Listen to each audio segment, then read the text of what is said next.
नमस्कार, मैं हूं गौनिका अरोड़ा और पंजाब के मालवा क्षेत्र के बाद अब मैं आप पहुंची हूं पंजाब के माझा में, जहां एक तरफ मालवा में बीजेपी अपनी जमीन तैयार करने की कोशिशों में जुटी हुई दिखाई दे रही है और वहां पर टक्कर आम आदमी पार्टी और कांग्रेस के बीच में है, तो दूसरी तरफ माझा एक ऐसा क्षेत्र है जहां पर बीजेपी कई बार एक मजबूत पार्टी के तौर पर उभरी है।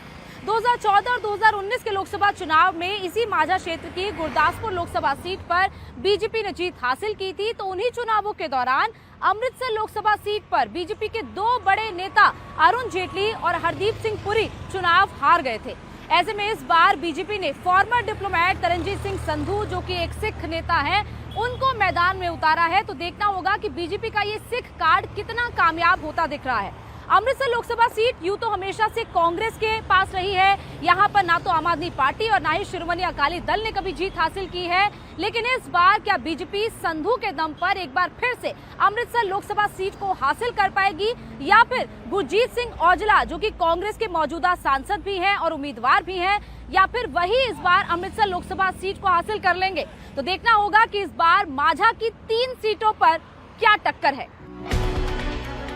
अमृतसर पाकिस्तान बॉर्डर से सिर्फ 30 किलोमीटर दूर न सिर्फ सामरिक तौर पर महत्वपूर्ण है, बल्कि गोल्डन टेंपल की वजह से सिखों का एक बहुत बड़ा धार्मिक स्थल भी है।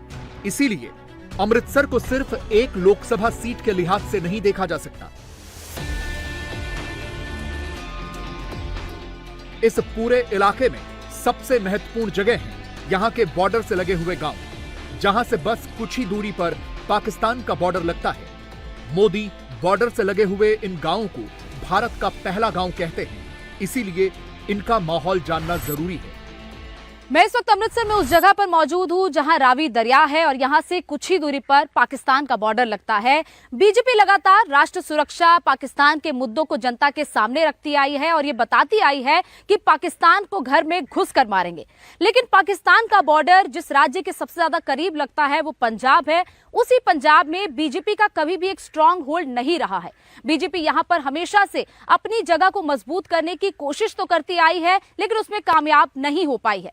इस बार के चुनाव में बीजेपी 13 की 13 लोकसभा सीटों पर चुनाव लड़ रही है, लेकिन बीजेपी को यह पता है कि इस बार यहां पर भी ज्यादा खासी कामयाबी मिलने नहीं वाली है। लेकिन बीजेपी 2027 के विधानसभा चुनाव को लेकर अपनी रणनीति इसी चुनाव के तहत तैयार कर रही है, ताकि 2027 के विधानसभा चुनाव में बीजेपी पंजाब में अपनी सरकार बना सके। और जिस पाकिस्तान की बात लगातार प्रधानमंत्री नरेंद्र मोदी और बीजेपी के तमाम बड़े नेता करते रहते हैं, उसके बॉर्डर से बिल्कुल सटे हुए राज्य पंजाब में अपनी सरकार बना सके और यहां पर अपना एक मजबूत स्ट्रांग होल्ड पैदा कर सके।